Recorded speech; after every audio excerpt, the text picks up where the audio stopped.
इधर कश्मीर में घटना हो गई है, जिसके कारण हमने सुना कि उत्तराखंड में भगवान बद्री केदार और गंगोत्री यमुनोत्री की जो 4 धाम यात्रा होती है, उसके बारे में भी विचार किया जा रहा है कि अभी उसको शुरू ना किया जाए।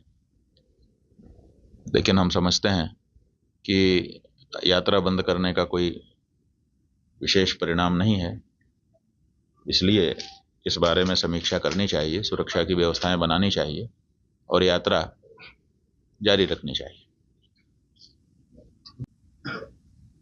बात यह है कि अब तो ये स्पष्ट है कि कोई है जो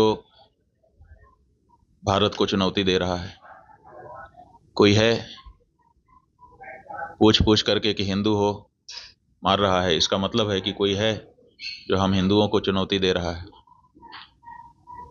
इसलिए भारत देश को चुनौती है तो भारत देश के नेताओं को, हमारी सरकार को उस चुनौती को स्वीकार करके चुनौती देने वालों को सबक सिखाना चाहिए। जहाँ तक हम हिंदुओं का प्रश्न है, एक हिंदू धर्माचार्य होने के नाते हम भी अपने हिंदू समाज के लिए चिंतित हैं। हम भी इस बारे में मंथन कर रहे हैं कि हमारी सुरक्षा कैसे सुनिश्चित हो सके, क्योंकि जो सरकारें हैं वो तो कहीं ना कहीं असफल हो रही हैं। हिंदू होने के नाते हमको मार दिया जाता है, मारने वाला सैकड़ों किलोमीटर से चल के आता है, बड़े बड़े हथियार अपने साथ लिए रहता है, एक नहीं अनेक की संख्या होती है, बार आराम से आ जाता है, आराम से घटना करता है, 30-40 मिनट रुक करके लोगों को मारता है, पूछता है, ये करता है, वो करता है और फिर आराम से चला जाता है। कहाँ से आया कहाँ चला गया पता ही नहीं है। तो ये जो घटना है इसने बता दिया है कि हर हिंदू को अपनी सुरक्षा के लिए अब स्वयं सचेष्ट होने की आवश्यकता है। इसलिए हिंदुओं को इस बारे में चिंतन करने की ज़रूरत है और अगर आवश्यकता पड़े तो शस्त्र शास्त्र का अभ्यास भी करना चाहिए और धारण भी करना चाहिए, ताकि आवश्यकता पड़ने पर अपनी रक्षा और अपनों की रक्षा वो कर सकें। नाम और धर्म पूछ कर गोली मारी गई है। हाँ, तो वही तो स्पष्ट हो गया है कि ये हमारे विरुद्ध कार्य किया जा रहा है। सबसे समस्या ये है कि जब हमारे घर में हमने चौकीदार रखा हुआ है और हम कहीं चले गए हैं, हमारे घर में कोई घटना होती है तो हम सबसे पहले किसको पकड़ेंगे? सबसे पहले तो चौकीदार को पकड़ेंगे ना, कि तुम कहाँ थे, क्यों ये घटना हो गई तुम्हारे रहते हुए, किस लिए तुमको रखा था। लेकिन यहाँ नहीं ऐसा हो रहा है।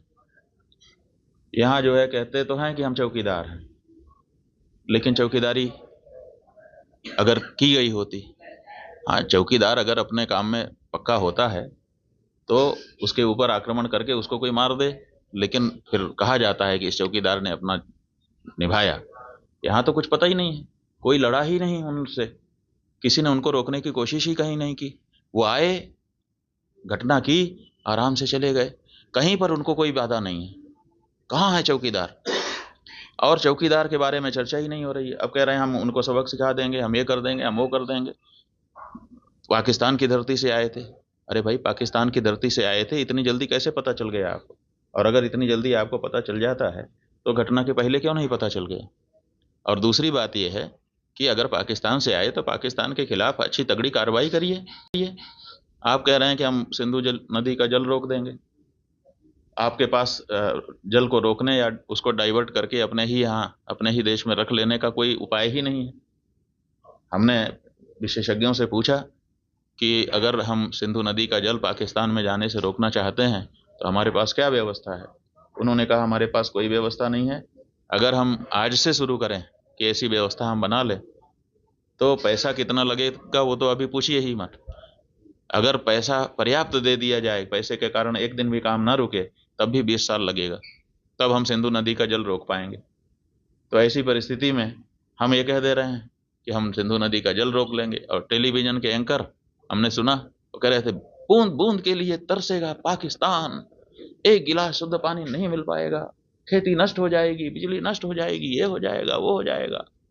गजब बता रहे थे, ऐसा लग रहा था कि जैसे प्यास तो लग ही गई पाकिस्तान को अब। और इधर विशेषज्ञ बता रहे हैं कि हमारे पास पानी को रोक लेने का कोई उपाय ही नहीं है।